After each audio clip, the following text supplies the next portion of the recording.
Hello, everyone that's just joined, and thank you for joining us over lunchtime today for our water management workshop, Every Drop Counts, hosted by Perth NRM and the Shire of Mundaring, with funding support from the WA State NRM program. My name is Bonnie Jupp, and I work in the Sustainable Agriculture team at Perth NRM. Firstly, before we begin, I would just like to acknowledge the traditional custodians of the lands we are all zooming in from today and pay our respects to the cultural elders of the past, present and emerging, and acknowledge the spiritual connection to country. Today, I sit here on Whadjuk land where we are entering the Noongar season of Makaru, the first rains. Spanning June and July, traditionally this was the time of year to migrate inland. Fattier red meat animals such as the kangaroo and emu were hunted at this time of year and used as food and clothing to help ward off the cold. So for today's webinar, if you have any questions throughout, there is a Q&A button down the bottom. If you pop your questions in there, I will call them out at the end at the Q&A session. So yeah, if everyone can see that Q&A box down the bottom, just pop any questions you have in there. And so we're very pleased to have Tracy Calvert from the Department of Water and Environmental Regulation joining us today. Tracy is the Rural Water Planning Manager and is based in Albany. So with that said, I will hand it over to Tracy to begin. Okay, thank you very much, Bonnie, for having me come along and everybody. So yeah, I guess we're going to be talking about some water efficiencies that could be adopted in the hills area and around Perth. So is it all right, Bonnie, if we start the presentation and I can talk through that? So yes, as Bonnie said, I'm the Manager of Rural Water Planning. And this is what we're going to talk about today. Basically, we're going into a drying climate, so hopefully what we're doing out in the wheat belt as well is trying to adopt water use efficiency measures, improve our water capture and storage. So hopefully I can sort of stamp that, what I'm doing out in the wheat belt on the Perth Hills area. So thanks. So just a little quick summary of what my role is. I have a small team of 5 and our role is to build non-potable water resources in the dryland wheat belt area that receives less than 600 millimetres of annual rainfall. So there's actually 64 shires in that area. So all those resources are non-potable, so we're not into drinking water. And it's all for agricultural purposes, mostly livestock, and also now we're getting into a situation with climate change that we're also providing water for firefighting, as well as community water through our community water supply program. We can also provide funding to help small towns get off scheme water, or if they're not attached to scheme water, help them get non-potable water supplies for, say, irrigations of their sporting ovals and townscapes, which really builds, help keeps communities together. We also have an agricultural area dams works program. So we work through every year on priority areas, and we're building strategic supplies, really reliable ones. We're talking about up to 70 megalitres of water in some dams, and utilising the old rock catchments. What we call agricultural area dams, as you may remember, perhaps some people, that back in the days when they were building the dryland wheat belt and the farming communities out there, there was probably about 600 what they call Govey dams or AA dams, agricultural area dams, were built all over the wheat belt to support the oncoming of the early settlers. So some of our strategic community water supplies are actually upgraded agricultural area dams.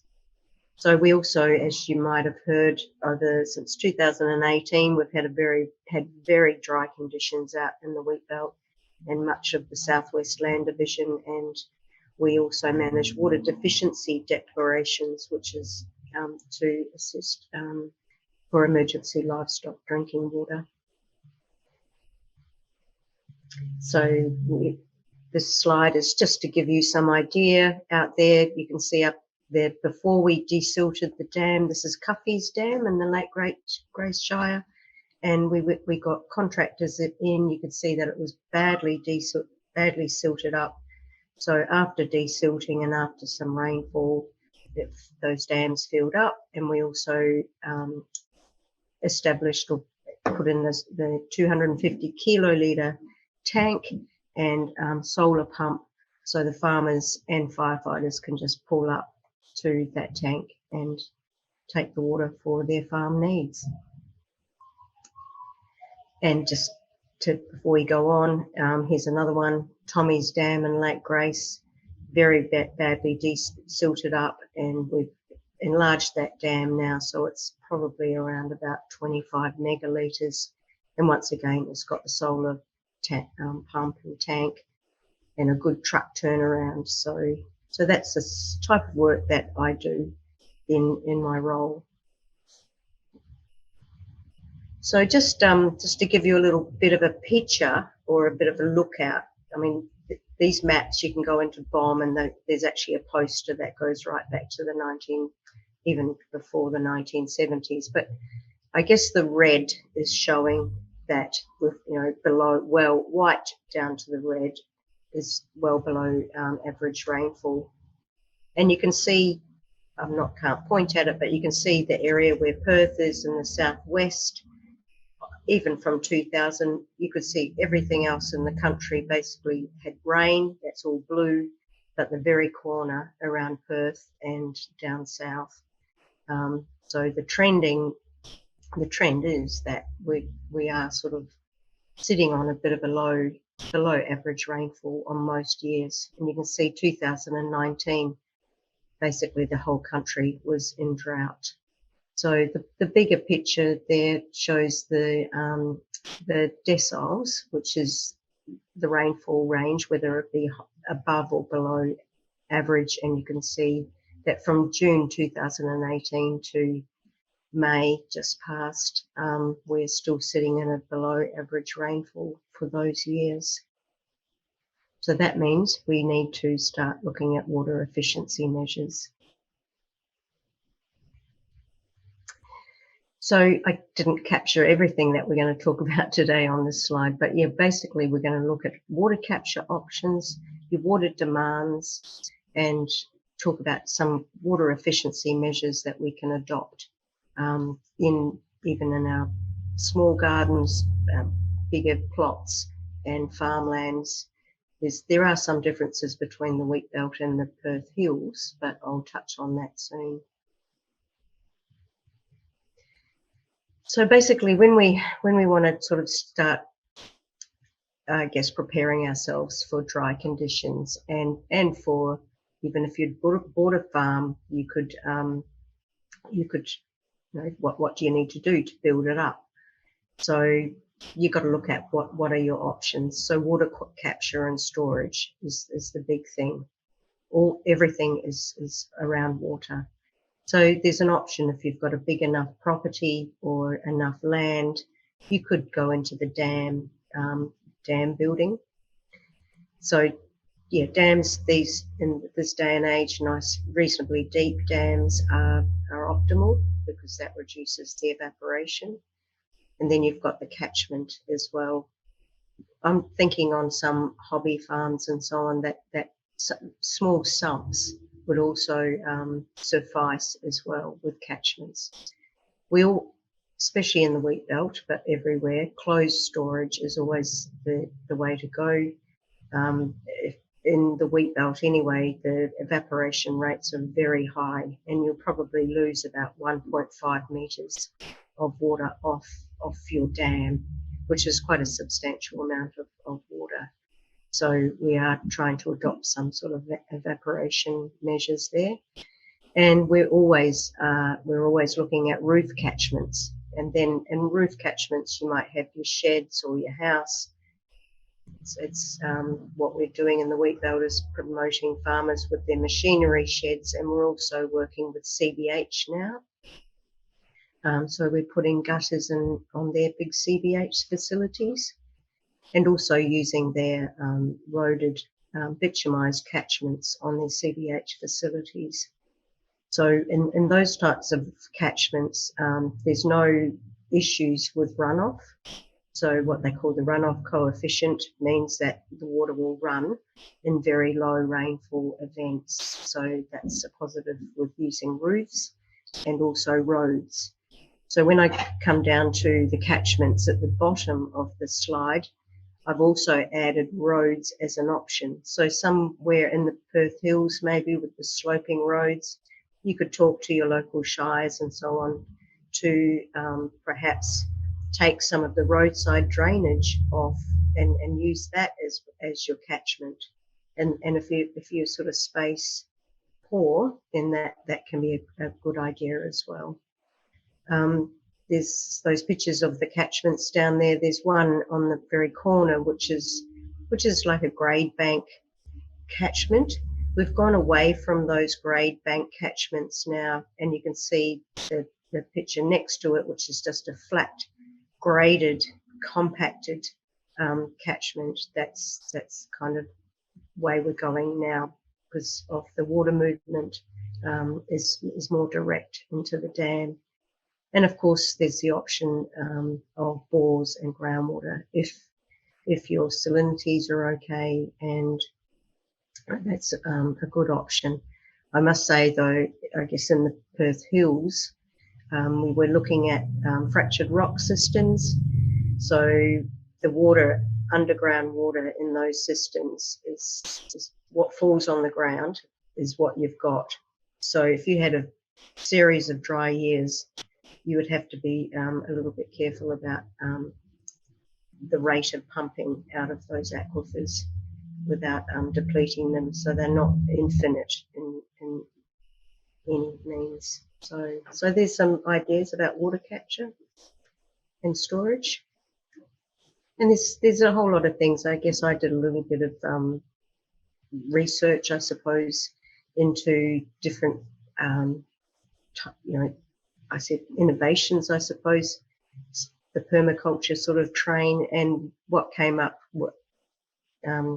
sort of thought was quite a good idea was the fruit tree and the swale project. So a lot of people on small properties are now taking advantage of any flows through their properties, and sort of you can have vegetated swales, you can have swales with gravel in it, and we're sort of always, I guess, in those kind of systems and that approach, you'll be doing your plantings on the contours of those swales. And I think that could be a really good idea as well. That I do know that in Perth, it's once again a bit different, a lot different to the wheat belt, where the climate has changed, but it's not necessarily a big reduction in rainfall. It's just, I notice that you're getting intense rainfall periods. So you might get 60 mils in one big dump. Well, if you're going to capture your water off your roof, in that circumstance, you're going to have overflowing tanks. And this is an opportunity to think outside the box and sort of connect the overflow from your roof tank perhaps into another closed storage, like having a bank of tanks, or overflowing into a swale system that goes into a sump. So you're not losing any water off your property, but at the same time, you're keeping the moisture in the soil for your vegetation and plantings. So just on that slide before, we don't need to go back, but there is a link on that, Bonnie, that people might be interested in that type of system. So I guess the biggest thing is trying to work out what your water needs are and what your water budget is, and that goes for anything. So have a look around your property. What are your options? What's the potential of roof structures and so on? You can have to consider your rainfall. looked it up. It's around about 790 millimetres of rain in the Perth area. And once again, look at your capture roof, your water capture options. So roof areas, you can work out how much rain, how much water you can capture. So you just look at your roof area in metres squared and times that by your rainfall per year, and that will give the litres that you'll capture per year. So you can start. That might be a good start. Then you can either calculate that by the average or the maximum. If you did it by the maximum, then you're going to maximise your storage. So you could pick a number between your average and your maximum, and you probably have enough storage for those wetter years. So another option, the dam and the swale that we've talked about, and just to consider the size of the catchment required. And maybe applications. If you can't have a large catchment, then there is options of tarps. We're using the CBH tarps in the wheat belt and doing some trials on some farm catchments. And obviously that's those sort of applications that the water is going to run off low rainfall events, even like 3 mils to 10 mils, which that wouldn't be running off a dirt catchment. You can see in the picture in the corner there that there's a farmer who's actually lined his catchment and his dam with black plastic. That could, that seems to work for him, and he had the finance to put that in, but there's other innovative ideas that we can think of, like the CBH second-hand tarps. And I mentioned about dealing with the overflow in high rainfall. Closed storage tanks, that's the optimum. I've already mentioned that you're in a fractured rock system in the Perth Hills, so just groundwater is an option as well, but you'd need to sort of have your pumping rate at a sort of sustainable yield. So then you've got to think of your supply options and demand.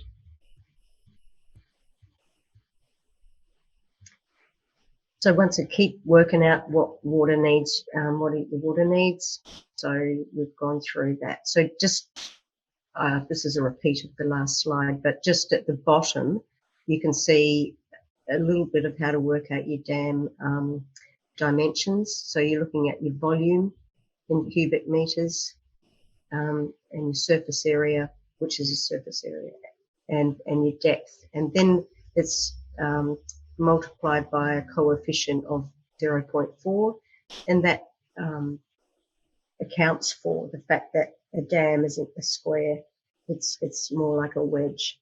So for instance, if you had the surface area of 40 metres long and 20 metres wide and 5 metres deep, you multiply that by your coefficient 0.4 and you get 600,000 cubic metres, which is the same as kilolitres, and that turns out to be 1.6 million litres. So once you've worked out, we'll go through it, what your water requirements are and needs and demands, you can actually start determining your roof area, what you can harvest off your roof and what you can harvest, what size dam or sump that you might require. Just as an interest, there's evaporation, lots of evaporation trials going on, although a lot of them are quite expensive, but once again, tarps over a small dam secured properly would go a long way at reducing evaporation. So you're working out your water needs. So domestic water requirements. I'm going on the fact that a lot of places, and this is what we do in the wheat belt, a lot of places in the wheat belt have no access to scheme supply. So they do need to provide water for everything. So if you were just in the green fields doing that, or if you wanted to reduce your scheme use, the domestic water requirements per person, kitchen, bathroom, shower. So if you've got one person in the house, then it's 100 litres per day, which works out to be 37 kilolitres a year, or 37,000 litres. So you just add, use that sort of factor for how many people you've got in the house. And then the average garden would be about 10,000 kilolitres a year.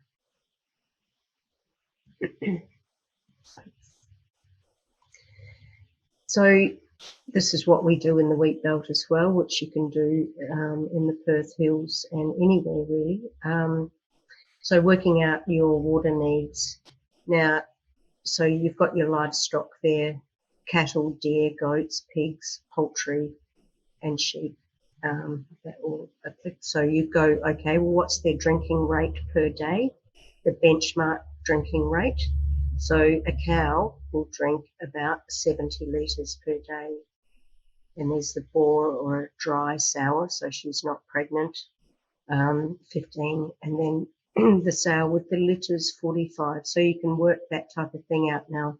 I've given Bonnie a Excel spreadsheet with some macros in it. So I've filled this out as a hypothetical to say that you've got 5 cows, 3 goats, some 2 pigs that are in the 65 kilogram range, a couple of broilers, and chooks and so on, and that then the actual macro and your benchmark demand, kilolitres per year, will come out there. So in this scenario, there's 160 kilolitres per year is required for those livestock.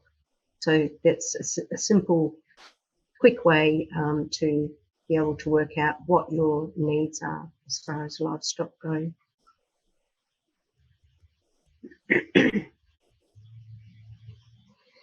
This is another chart that you can actually change the figures if you would like. So this is from the DPERD website. This is probably in different circumstances and so on. You can see peak demand litres per head per day. It's lactating cows, so different dry sheep, non-pregnant. So if you did want to fiddle around with the benchmark, you can use these figures as well. So just to let you know, there are a few different figures going around. I think in the Perth Hills, it's probably in the summertime that you'd be looking at, and obviously if you've got pregnant ewes or cows in the summertime, then you'd want to maximise the water availability.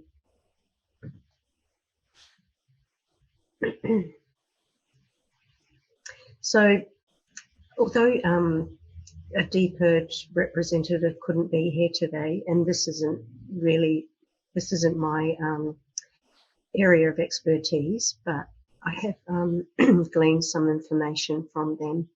So really, I guess their upfront statement is a crop water use is closely related to the canopy area. So it's like an apple tree, as far as its shade goes, then that's where its root zone is, and that would be the most important area to keep moist and be irrigating. And what DPERD have also said, the climate over the year, particularly during the growing period, determines the irrigation demand, and the soil's ability to effectively store and release the water, the structure of the particles. And I think in the Perth Hills, you'd be looking at better soils than what we might have in other areas which are very sandy. So you might be looking at loamy or clay type soils. So you probably got a better chance of holding on to that water in the soil.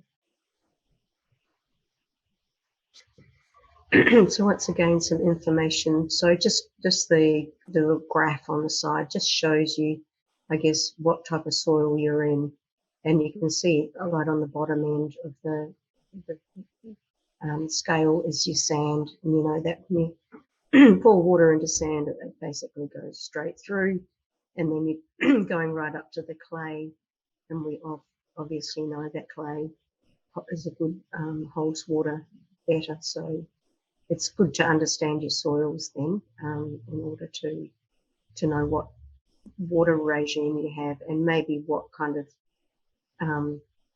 what you can do to help put, say, some carbon back into your sandy soils, or so there's different means of doing that.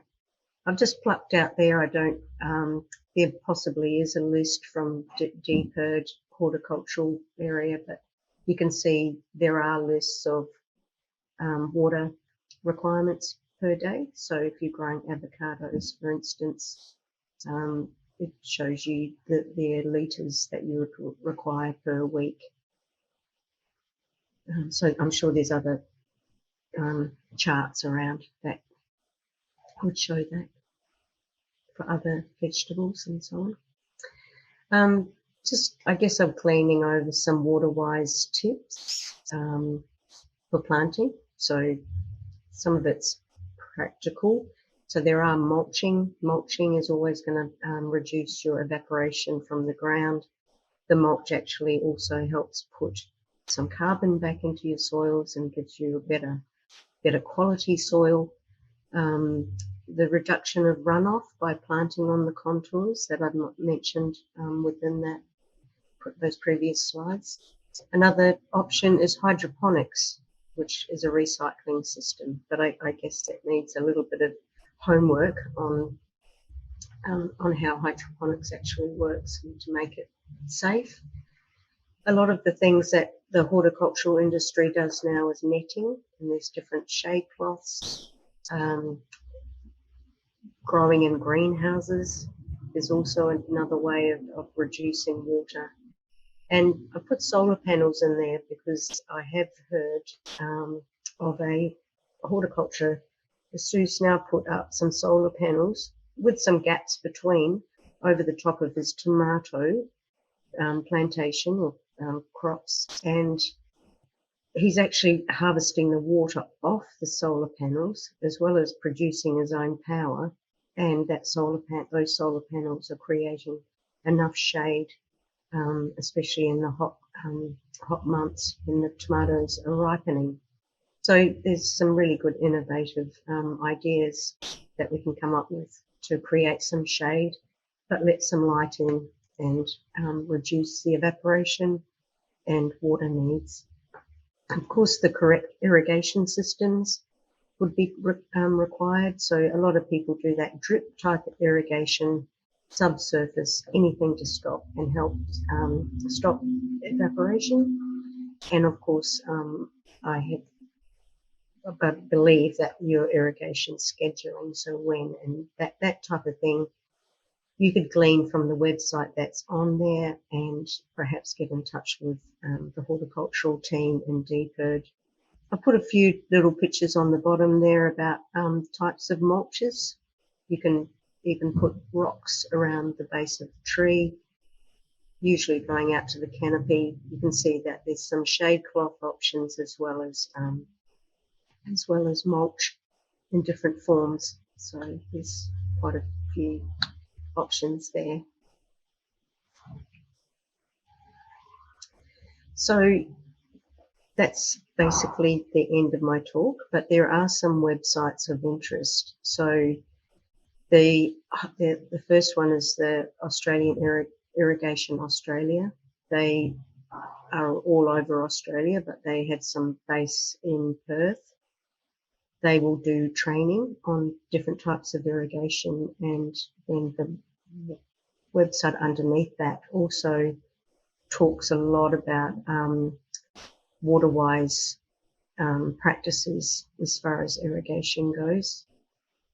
The one under that provides some training that Irrigation Australia are providing, and there's quite a few good hints and recommendations with the Department of Agriculture's climate change and how we can adopt better practices in horticulture. So that's about my talk. I was just wondering if I should perhaps answer some of the questions that came through to me from Bonnie. So there was one question. It was about I've been hearing the concept of the chain of pools and leaky weirs recently. Do you have any information on how they work, and are they an effective way to keep water higher up in the landscape? Well, I did a little bit of digging around in relation to that, and basically it's sort of like a contour system running down a hill slope. So for me, it doesn't work so much in a flat landscape like the wheat belt, but I will send a link to Bonnie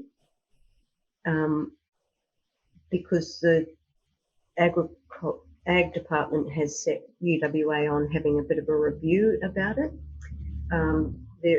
They are saying now just about the leaky weir dams. They are sort of pointing out that there needs to be a little bit of, well, good thought about the design of the leaky weirs. There's, so there could be some issues with some erosion and that type of thing, but it's neither here nor there. They're sort of saying, well, there's no real scientific proof that this is really this is good or bad or whatever, but I think it really needs some good engineering design. But I will send that link, and there could be somebody in Deeperd that you could get some advice from. And so, yeah, and the chain of ponds and that type of thing. I can see its principle sounds really good, that you can hold the water up in the landscape. And if you've got a sloping property, you might be able to contour your banks down and capture water at different parts of the landscape. But anyway, I'll send that link, and hopefully somebody in Deeperd can talk to that. Sabian's added some of the links in the chat box as well, Tracy. So yeah, people can click on them now if they want to and save them. Yep. Yeah, and I'll send them out as well. Oh, that's great. So I'm not sure if I just found this before we came on. So this paper that was written by UWA is like a bit of a review of that type. So there's some positives, but I think there needs to be more, a bit more research gone into that, or thought about the landscapes. And it looks like the Perth Hills area and the likes of 2J, and where it is sloping and you've got that hill gradient, then it could probably work there. There's some areas that's saying you could have salinity problems and so on. So you just have to check what your landscape's all about, and how you're probably not that close to the groundwater system in a fractured rock. So at some farms I've visited recently, the farmers put straw and mulch under their vines and trees to retain moisture. Are there other effective methods like this to retain water in crops? So once again, there will be some information on Deeperd's horticultural. If you Google in water efficiency in horticulture, they talk about, and you'd have to know your soils and so on, but maybe gypsum and other things that can actually help to retain more in a sandy soil situation from my experience. But I did show you the option with rocks, with the shade cloth. If you've got some secondhand shade cloth, it's a good use of old shade cloth, and also different types of mulch and silo mulching that will actually put some carbon back into your soils as well. And so I think that's a really good idea. Also, to retain water in crops, and that might come down to the other question as well, is somebody asking, is it good to revegetate areas to help water retention? Well, it's good to have vegetation on the ground, especially in your sloping areas. It's going to hold up the flow of the water through the surface, through the subsurface, so you don't have all this water erosion runoff either. It's going to capture that and help retain it in the soils. So I think there's a lot of methods about retaining water in crops, and we mentioned the shade cloth, and there's a whole lot of things that if you stop the trees from, transpiring as well, then that also helps keep the water in the ground for their root systems, and your subsurface and your drip feeders underneath your mulch. There's one question: do you recommend fencing waterways on small properties, and what is the best way to go about this? The only reason why you'd want to fence waterways on your property is if you have livestock. Obviously, if you've got nothing to ruin the waterway, then don't fence it. But it's great to fence it if you do have livestock. And I do have some, I will send Bonnie, I've got some water notes here on flood-proofing fencing for waterways. So it gives you, tells you about the planning for fencing. You'd want to be fencing on the outside, obviously, of the riparian or the edge vegetation. You don't want to be fencing if there is a bit of a floodplain. That may not be an issue up in the hills, but I will get these links, and there's livestock management and fencing, another water note about that around rivers and streams. So it is good to keep your cows and your sheep out of a local waterway, because we want to protect all of that environmental assets there. So I'll send that to you, Bonnie. The last one here is, well, that was the answer before, does revegetating areas help with water retention? So we've sort of covered that. Yes, it does. And is it effective to grow certain species around dams or soaks? That's the second question. So we are doing trials in the wheat belt with windbreaks around big dams. You notice when you're out in the wheat belt, you see a dam and a paddock, and there's nothing around it, and it's wide open to wind, and wind is a big factor for evaporation, as well as being totally exposed to the sun all day. So if you're going to build, you don't want to put any vegetation too close to your dam or soak, else you're going to undermine the wall of the dam, or end up having the roots go into your dam or soak, and you're going to lose the water because the trees are going to take it up. So you really want to look at your wind direction. So if you've got prevailing southerlies, or the doctors coming in and that's the prevailing wind, then you put your tree belt up away from your dam, but make sure you know how tall the trees are going to get, and you'd actually be able to create some shade and reduce the wind shear on the dam water. So that can be a good help for evaporation control. The other one was that, can some plants help reduce algal blooms? So the big issue with algal blooms, what drives algal blooms, is nutrients. So it's nitrogen and phosphorus. So basically you want to reduce any runoff off your property, off your paddocks if you've got sheep pooing in the paddock and so on. And you're fertilising your plantings and so on. You want to stop that from running into your dam if possible.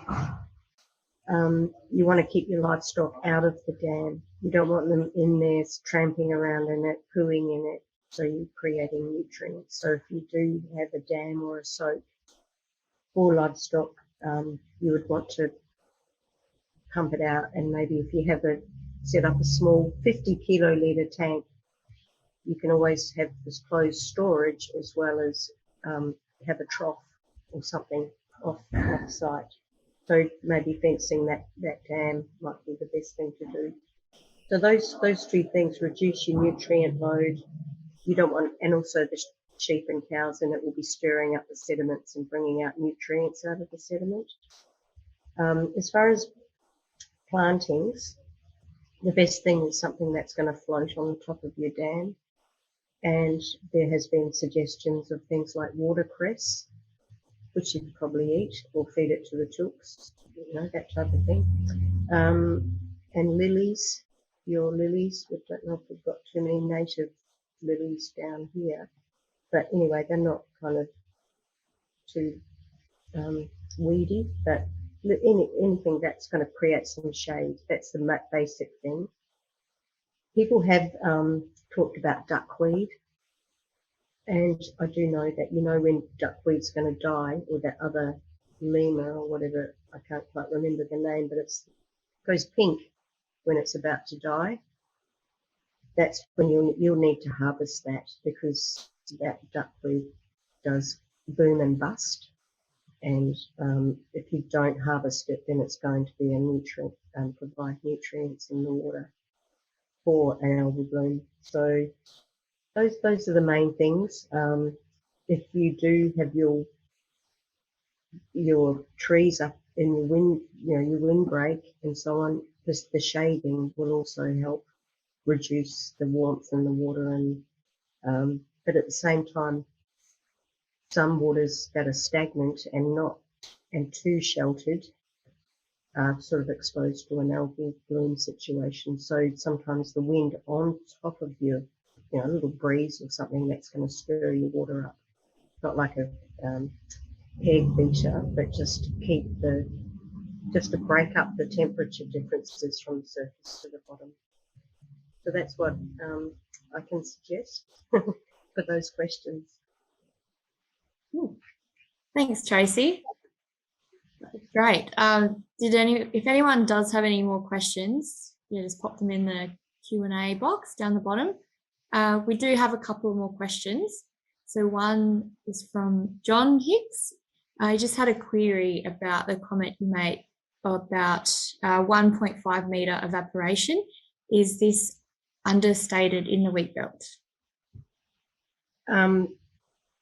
That is what so in the wheat belt, in an open dam, I'd say 1.5 to 2 metres is it's certainly not an understatement. That's what's happening.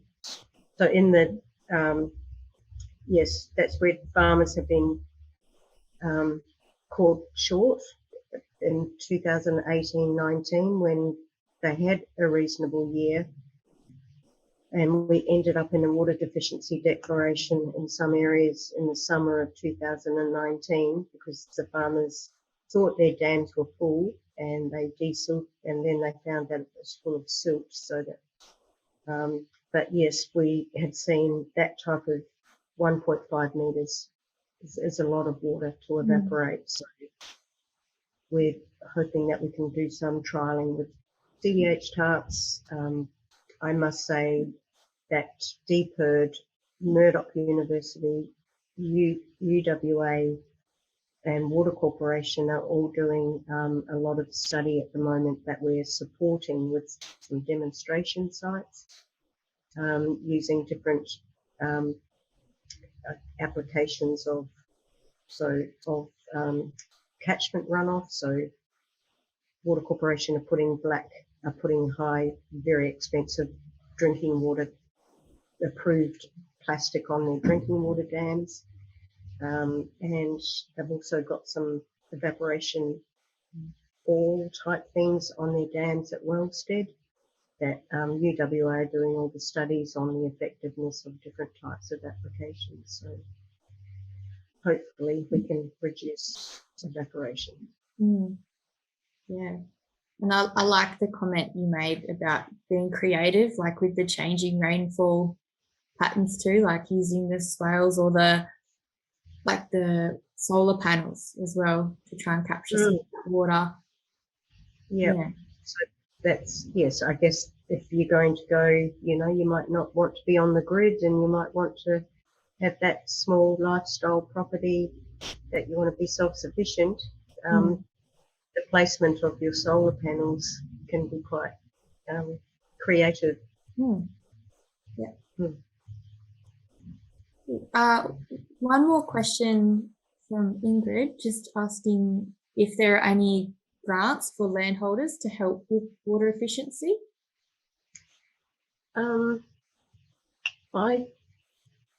don't know of any. There used to be grants for the wheat belt broadacre farming community. So we had a rebate so that farmers could buy, the infrastructure, water infrastructure.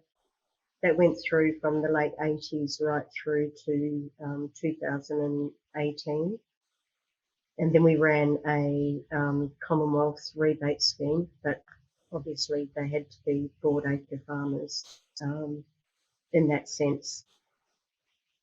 I think there is some sort of rebate for some people in the Wanneroo area, but they are, if you go, I can give you that link, Bonnie, but if there is anybody in that area, but it's around the Swan, where all the vineyards are in the Swan Valley there. So I guess it's all to help reduce groundwater use and so on, and build the efficiencies of very large horticultural industries.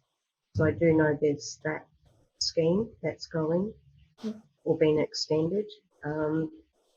I don't know of anything just for the Hills area, or Water Corporation used to have tank. You could get some money back for putting in a domestic tank and so on. So, but yeah, I can have a little bit of more of a nose around and see if there might be something that, and of course your Great Southern Development Commissions, maybe Wheat Belt Development, whichever development commission you are linked with, there might be some opportunities through them to get some sort of assistance in that way. Yeah, awesome. Yeah, any other information we can share out with people after this, and all those links as well. There's some useful information, and I'm sure. Well, I was probably a bit short on about the horticultural side of things, but I tried to pull as much information together as I could. And if you've got any feedback or any extra information that you require, then please let me know. And I might not have the answers, but I can certainly put you on to the people who would have answers. And maybe it'll be good. I'm just thinking outside the box, but just this concept of the what they call landscape rehydration, and that's what that little chain of pools and the leaky weirs is all about. There could be an opportunity that with UWA or DPIRD that somebody put their hand up to sort of have a trial in the hills on their property. That might be a way to test its effectiveness as well and have it properly designed. Yeah, definitely. Yeah, and then we can showcase, have a field day or something out there so people can see what's been done. We had, there was one we ran at 2J last year that was similar sort of work, that they'd sort of done some plantings as well as sort of made some contours on their property, because it was a really hilly slopes and it actually rained a lot that day, so it was also, you could see it capturing the water while you're out there. Oh, that's great. Well, it sounds like it sounds like it's positive. I think one of the things in this paper, you've got to be careful of how it affects your downstream neighbour. So there are a few things that you just need to check and balance it all out. But it seems like a good idea, especially if you've got a sloping block and you want to grow on that block rather than make it into a terraced, too much of a terraced sort of system. And I do recommend that people have a look at their roadside drainage as well, because quite often that's a really good opportunity to talk with the Shire or the city or whoever manages those roads to sort of see if you can contour those road drains into your property. Cool. Well, there wasn't any more questions in the chat box, so I think we can stop there. And wrap it up. So yeah, thanks Tracy for offering your time today and everyone that joined online. Yeah, also big thanks to the Perth NRM comms team. So we've got Sabine and Thomas and Ingrid, my colleague, working awesomely behind the scenes so that these events run smoothly. This webinar has been recorded, so it will be uploaded to the Perth NRM website for future reference. And we will be running more of these online workshops throughout the year. The next one we've got coming up is on natural capital, which is planned to take place on the 29th of June. So we'll send out some more information on that soon. So with that, yeah, that brings us to the end. So thank you everyone for participating and enjoy the rest of your day. Okay, thank you. Thanks. Bye. Yeah.